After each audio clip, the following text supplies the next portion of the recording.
Hey there guys, Miller the MK from worldoftankstutor.com with a great fun tutorial for y'all today. It is driving the KV5 backwards, and before we hop into a pub match, just want to quick go over the module usage that I'm going with today, and I recommend everyone else does as well. So we're using a GLD because our aim time is pretty bad, 2.9. We're also using a vert stab, so 20% increased accuracy. I do a lot of shooting on the move in my KV5 simply because it has such a great reload and a rammer to optimize the already nice fast rate of fire. 33 AP, 17 APCR, that's a pretty reasonable ratio. 10 HE are primarily for lulls and tracking my platoon mates. Obviously running camo, I'll take the little bit of bonus even if it's not going to be much, and the crew is just an IS-3 crew combined with a couple of KV3 crew members because I didn't have anybody in my IS-3 to fill those slots. Okay, here we go. KV5 is all at once one of the most hated and most loved tanks in World of Tanks. It's got the super iconic R2-D2 on the front that everybody likes to shoot and pen.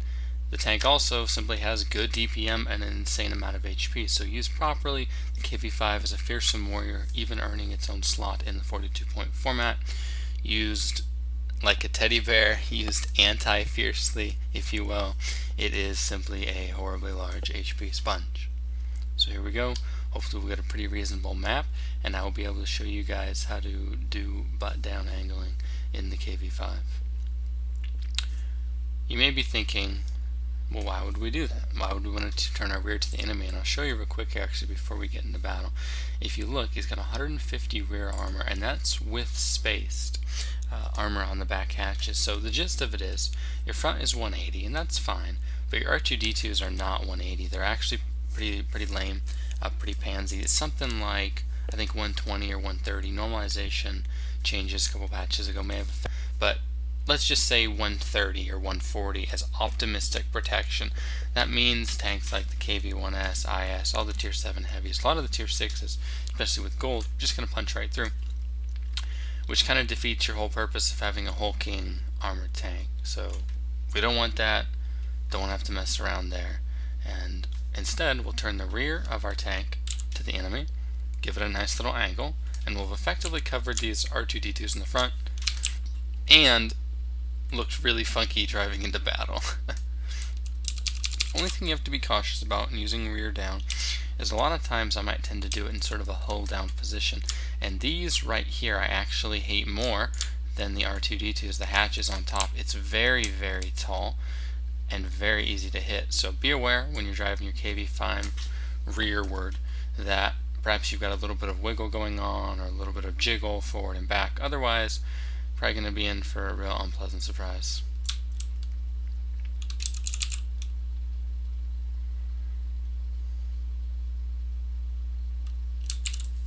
Tank just looks cool, in my opinion.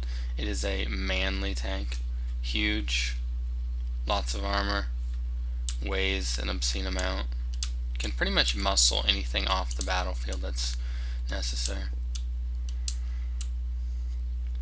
You may be wondering why I'm going 1-2 with it. You may not be, but if you are, the gist of it is I thought about going 8-9 because that would be an excellent spot to practice rearward angling. Unfortunately, 8-9 is not an excellent spot to practice winning, especially against the TD lineup they have. So instead, I went ahead and went 1-2. That's where the fights are largely decided on this map. Alright, Indian Panzer. And I'm going to go ahead and actually flip my tank around at the moment. I wanted to get off the early shot there, which is of course more important than this angling, and here we go. So as you can see, the R2-D2s are largely hidden. I'm keeping a pretty good angle in the rear, looking to see if I can get them to hit the tracks perhaps. Indian Panzer has pretty good base pen, so he could cause me a problem right here, but I've just got to work with what I've got. I don't want this super pushing to extend too far. Okay, here we go. There's the Indian. Yep, he got the pen. Oh, right through my mantlet. Okay, looks like he's golding, which is a little bit funny, to be frank. Not sure why he'd be doing that in an Indian Panzer. However, at least he didn't get the R2-D2s. I'm going to keep waddling along here. You see him actually going 11, which is a pretty reasonable clip. There we go. You note that he shot my track because I gave him a little bit of an angle here. So now I can cheat, come a little bit wider, and do it again. He hits my track again. And he's just going to out-reload me, I think. Otherwise, if this was a heavy, I've just instantly poked for him. Okay, there's the Yag 88. He could be a bit of a pickle, simply because I don't have that great of accuracy. He's got really good accuracy and can potentially hit my hatches up here. But instead, I'm just keeping it in rearward angling and basically side scraping this corner in reverse. Indian Panzer's up. Not going to have the shot there. I'm flipping into APCR here, and it might not be necessary on that side angle. The concern... Oh, wait, I'm going to wait for the Indian shot.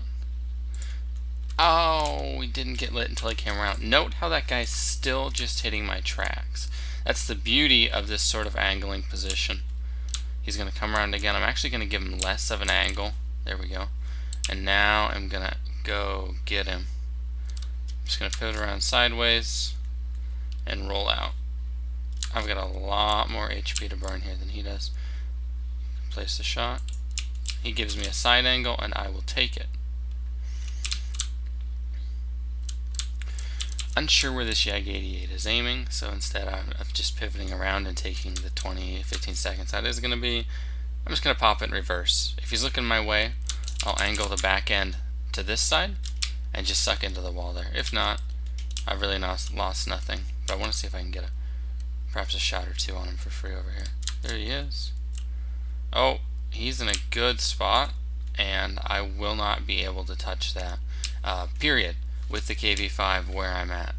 So instead of trying to, I'm actually just going to try to boogie here.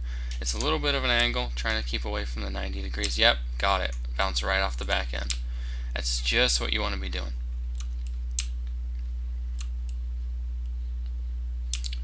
Here we go.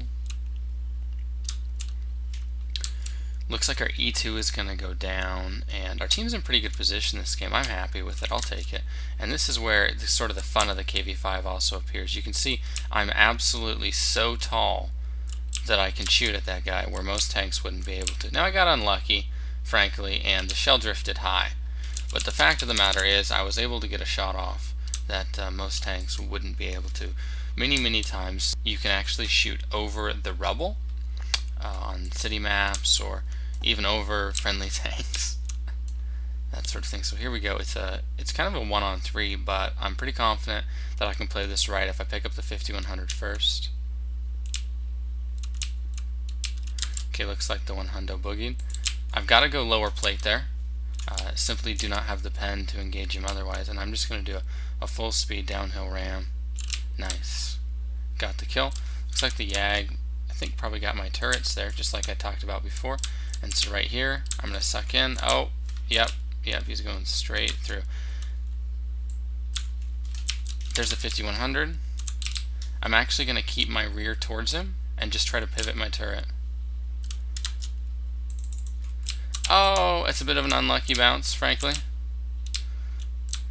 Get the rear bounce. Come on. Got it. Very nice there.